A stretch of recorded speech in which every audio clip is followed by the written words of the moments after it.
Halo semuanya, selamat datang kembali di channel Hezek Store. Nah, jadi di video kali ini kita akan melanjutkan kembali pembelajaran kita tentang pemrograman dasar C++ ya. Jadi kan kemarin kita sudah eh, membahas ya tentang variabel lokal dan variabel global.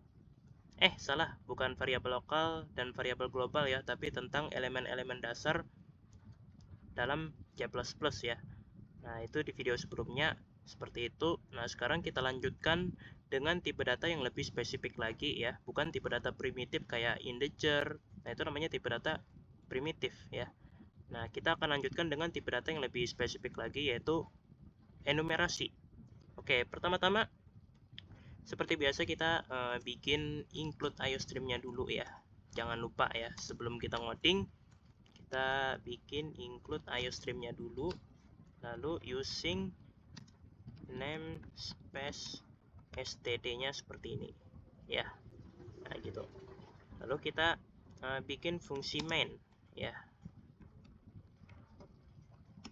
Kita bikin fungsi main seperti ini lalu return 0. Oke, nah jadi tipe data enumerasi itu seperti apa sih? Nah, jadi tipe data enumerasi itu semacam kayak kumpulan data juga, tapi bukan disebut array. Kalau dalam pemrograman itu biasanya kumpulan data itu kan array ya. Kalau dalam matematika itu disebut himpunan ya. Nah, tapi kalau di tipe data enumerasi itu mirip-mirip ya kan, tapi beda ya kan. Nah, formatnya tuh kurang lebih seperti ini ya. Kita tulis dulu enum, bukan enumerasi tapi enum aja. Lalu kita tulis apa nama enumerasinya. Misal kita pengen nama arah deh. Nah, terus setelah itu kita bikin kurung kerawal seperti ini ya kan. Nah, lalu di dalam kurung kerawal ini kita isi dengan anggota-anggota enumerasinya. Apa aja ya kan arah itu? Arah itu kan ada, oh ya, ada atas ya kan. Terus ada bawah. Terus ada kanan. Dan terakhir ada kiri kan ya. Nah, maka ya kan enumerasi arah ini telah berisi 4 ini ya, 4 anggota ya, dan kita kasih koma juga di sini. Nah, gitu. Dan sudah jadi ya kan enumerasi arah berisi 4 anggota yaitu atas, bawah, kanan, dan kiri. Nah, sekarang kita bakal coba untuk mengaksesnya. Nah, seperti apa mengaksesnya? Nah, langsung aja kita pakai cout, baru kita pilih mana yang ingin kita akses ya kan. Nah, misal kita pengen mengakses anggota bawah misalnya, maka tulis saja bawah. Nah, jadi jangan tulis arah ya kan. Kalau array kan ya kan gini ya. Array kan misalnya arah ya kan, elemen keberapa, satu ya kan misalnya ya kan, bukan ya, bukan kayak gitu ya. Nah, itu salah. Nah, itu nanti akan kita pelajari nanti saat kita memasuki materi array ya kan. Nanti saat kita memasuki materi array kita bakal familiar dengan proses akses yang seperti ini ya kan. Nah, gitu. Jadi ini cuma contoh ya. Nah, jadi ya kan kalau enumerasi langsung aja kita pilih elemen mana yang ingin kita ambil. Misal kita pengen mengambil elemen bawah misalnya, maka tulis saja bawah. Nah, tapi kira-kira kalian bisa nebak gak outputnya nanti seperti apa? Nah, jadi kalau misalnya kalian berpikir kalau outputnya adalah satu ya kan, maka jawaban kalian benar ya kan. Kenapa begitu ya kan? Karena ya kan enumerasi itu aturannya tuh gini ya kan, kalau kita mengakses salah satu anggotanya, maka yang dicetak itu adalah labelnya. Lah, label itu apaan? Oke, mari kita jelaskan. Apa itu label? Nah, jadi label itu adalah semacam angka untuk apa ya? Semacam kayak angka gitu ya kan, untuk mengurutkan enumerasi ya kan. Nah, jadi kayak apa ya? Dari kiri ke kanan itu kayak nambah satu terus ya kan angkanya. Nah, jadi dimulai dari 0. Jadi kalau misalnya kita coba akses atas, maka keluarannya jadi 0 ya kan. Jadi kayak apa ya? Kayak diberi kartu antrian lah ya kan. Ya kan. Nah, cuma ya kan bedanya kalau kartu antrian itu kan biasanya dari 1 sampai seterusnya. Tapi kalau dalam enumerasi ya kan itu dari 0 ya kan. Nah, itu kayak nomor antrian lah, sebut saja label itu nomor antrian. Nah, nomor antriannya itu dimulai dari yang paling kiri dulu. Yang paling pertama kita sebutin apa? Atas ya kan. Yang paling pertama kita sebutin. Maka si atas ini dapat nomor antrian ke 0 ya kan. Nah, gitu. Jadi kalau kita mengakses atas, maka yang keluar adalah 0 ya kan. Nah, sedangkan bawah ini dapat kartu antrian ke 1. Maka kalau kita see out bawah, maka otomatis dapat nomor antrian 1. Kenapa bisa 1 sedangkan atas ini 0? Karena ya berurutan tadi ya kan. Ibarat ya kan dapat kartu antrian ya kan, nggak mungkin ya kan semua kartu antriannya itu 0 semua, 1 semua, 2 semua, kan nggak mungkin ya. Pasti kayak berurutan gitu kan ya kan. Kalau kita pengen ngantri ya kan, dikasih kartu antriannya pasti itu kayak apa ya, berurutan gitu kan, 1, 2, 3, 4, 5 dan seterusnya. Nah, enumerasi juga kayak begitu ya kan, cuma urutannya dari 0 ya kan. Jadi kayak nambah satu terus ya kan. Sini 0, sini 1, sini 2, sini 3. Jadi kayak nambah satu terus, ke kanan nambah 1 ya kan. Nah, gitu. Coba nih ya kita see out bawah. Bener nggak 1 hasilnya? Oke. Nah, bener ya 1 ya. Nah, sekarang kita coba see out kiri deh lagi. Nah, gimana hasilnya? Oke. Nah, hasilnya adalah 3 ya kan. Nah, jadi kiri ini yang paling akhir ya kan. Dia dapat kartu antrian ketiga ya kan. Nah, gitu. Namun dalam C++ ya, kita diizinkan untuk memanipulasi nomor antrian ini tadi ya kan. Nah, nomor antriannya ini bisa banget ya kan kita ubah-ubah. Kayak misalnya atas deh ya kan, kita pengen manipulasi nomor nomor antrian 0-nya jadi 3 misalnya. Jadi 4 deh ya kan. Nah, maka ya kan secara otomatis ya kan nomor antrian C4 ini bukan 0 lagi tapi 4 ya kan. Nah, kita coba ya see out atas. Apa yang terjadi? Apakah masih 0 keluarannya? Oh, tentu tidak ya. Melainkan keluarnya adalah 4. Kan udah kita manipulasi ya kan, nomor antriannya ya kan. Makanya ya otomatis nomor antriannya ini bakal ke-update dengan sendirinya dengan nomor antrian baru yang kita manipulasi tadi ya kan. Kita memanipulasinya dengan angka 4, maka ya nomor antriannya bakal ke-update jadi angka 4. Nah, kurang lebih kayak gitu ya kan. Tapi kira-kira ya pasti ada yang nanya nih, tapi kalau gimana nih ya kan dengan anggota-anggota lainnya, itu ngaruh nggak sih ya kan kita memanipulasi nomor antrian ini? Kan nomor antrian itu kan selalu urut terus kan ya, dari 1 sampai seterusnya gitu loh ya kan, pasti urut terus ya kan. Nah, jadi pasti ada yang nanya nih, kira-kira bakal ngaruh nggak sama anggota enumerasi lainnya ya kan kalau kita manipulasi salah satu aja ya kan. Maka jawabannya adalah iya, bener ya. Jadi kalau misalnya si atas ini udah dimanipulasi, maka bakal ngaruh nih ke anggota-anggota berikutnya ya kan. Kayak misalnya bawah nih ya kan, bukan lagi nomor antriannya tuh 1 ya kan, padahal kan yang bener kan ya secara default ya, atas ini kan nomor antriannya 0, maka otomatis bawah ini antriannya 1 kan ya. Tapi karena kita manipulasi dengan angka 4, maka otomatis si bawah ini itu nomor antriannya tuh jadi 5 ya kan. Nah, kita coba benar atau enggak. Oke, typo, sorry. Nah, kita coba. Nah, jadi 5 ya kan. Nah, gitu. Jadi si bawah ini bakal ngikut ke sebelah kiri ya kan. Nah, gitu ya kan. Nah, terus gimana kalau misalnya yang dimanipulasi itu ternyata bukan atas tapi si bawah ya kan. Kira-kira bakal ngaruh juga enggak ya kan? Jawabannya adalah ngaruh juga ya kan. Tapi yang ngaruh itu cuma anggota yang dapat nomor antrian setelah bawah ini tadi. Sedangkan yang sebelumnya itu nggak ngaruh, kayak contohnya atas ya kan, ini nggak ngaruh ya kan.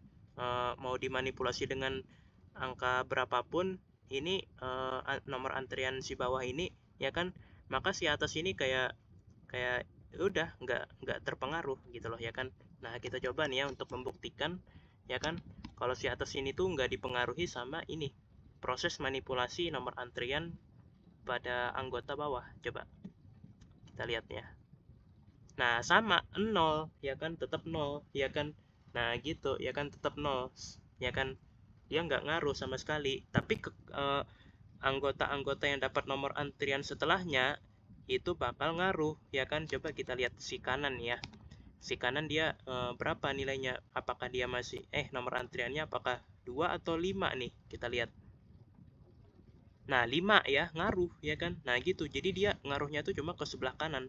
Nah, gitu. Bukan ke sebelah kiri. Nah, gitu ya. Ya kan.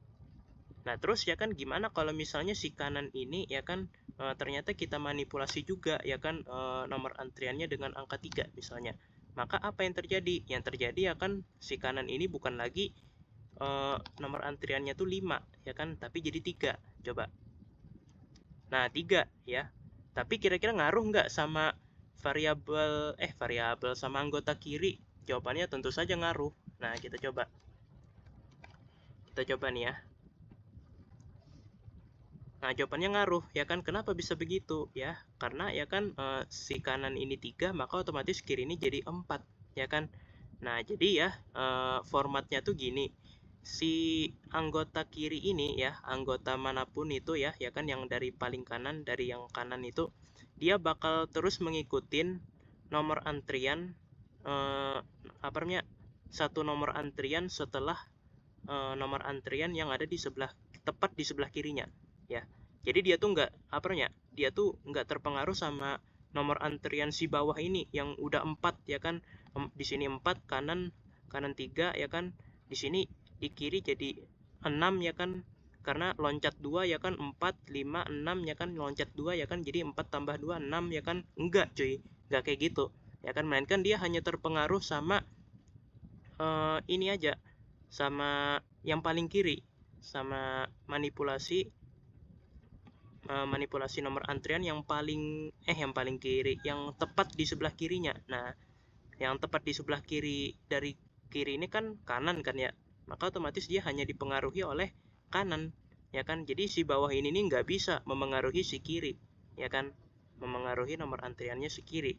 Nah, kurang lebih seperti itu ya kan. Makanya kalau kita coba nih ya kan, si out kiri ya kan, dia hasilnya 4 bukan 6. Nah, kurang lebih seperti itu ya. Tapi di sini sayangnya agak macet ya tadi, agak lama ya kita ngerannya. Nah, kurang lebih seperti itu terkait enumerasi ya kan. Tapi ya ternyata enumerasi itu ada 2 gaya loh. Nah, gaya yang pertama ya gaya yang baru saja kita bahas barusan. Nah, sedangkan gaya yang kedua ini merupakan gaya yang katanya itu lebih modern ya kan.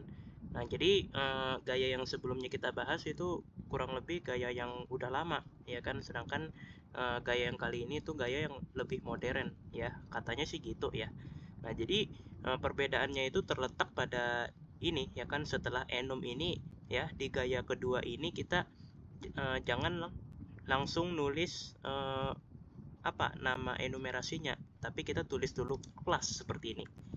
Nah, tulis kelasnya seperti ini dulu ya kan, baru ini nama ininya ya kan. Nah, jadi formatnya kurang lebih gitu, enum, kelas, baru nama ya. Nah, gitu. Tapi kira-kira apakah sama atau beda nih cara ngaksesnya? Nah, kira-kira sama atau beda nih ya kan cara mengaksesnya ya kan. Nah, kalau misalnya teman-teman mikir ya kan, pasti cara mengaksesnya beda. Jawabannya adalah betul sekali ya. Jawaban kalian 100 ya. Kenapa begitu ya? Karena ya beda kelas ya.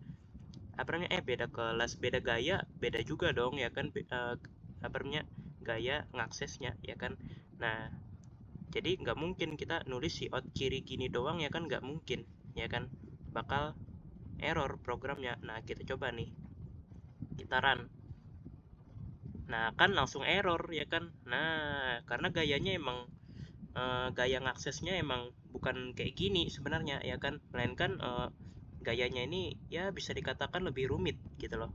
Jadi Kalau gaya yang sebelumnya kan cuma gini doang, siot kiri udah jadi, ya kan, siot atas misalnya, ya kan, keluar sudah, ya kan. Tapi kalau gaya yang kedua ini itu nggak bisa kayak gini doang, ini bisa dikatakan lebih rumit. Nah, kenapa bisa dikatakan lebih rumit? Oke, mari kita lihat ya seberapa rumit apa namanya cara ngakses ini, atas, bawah, kanan, kirinya, ya. Nah, jadi cara ngaksesnya itu pertama-tama begini, kita harus tahu kalau arah ini itu sekarang jadi tipe data, jadi bukan lagi sebagai variabel, ya kan. Jadi kita mesti mendeklarasikan terlebih dahulu variabel baru, ya kan. Misal kita pengen mendeklarasikan variabel A. Nah, variabel A ini nanti berfungsi untuk menampung, ya kan, jadi tampungan gitu loh, ya kan, tempat untuk menampung, ya kan. Tapi tipe datanya bukan pakai integer, float dan sebagainya gitu loh, ya kan, dan sebagainya gitu loh.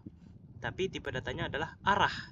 Kenapa bisa begitu? Ya makanya aku katakan si arah ini tadi jadi tipe data, ya kan. Nah, berubah dia, ya kan. Misal aku pengen pakai variabel tes misalnya, ya kan.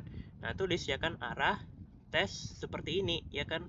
Nah, lalu setelah itu kita sama dengan, nah, lalu kita pilih arah, ya. Tulis arah. Nah, lalu kita pilih mana yang ingin kita akses, ya kan, atas kah, bawah kah, ya kan. Kalau misalnya atas, ya kan, ya udah tulis jangan lupa ya titik 2 sebanyak 2 kali seperti ini. Lalu apa namanya, kita pilih yang mana tadi, yang atas kan ya. Nah, kita tulis atas di sini, ya kan. Nah, gitu. Dan apakah ini sudah selesai? Belum selesai, ya kan. Kalau sudah kayak begini baru, ya kan, kita cout, ya kan. Nah, format coutnya juga beda, ya. Format coutnya itu bukan lagi kayak cout atas, bukan, ya, beda, ya kan. Nah, terus gimana formatnya?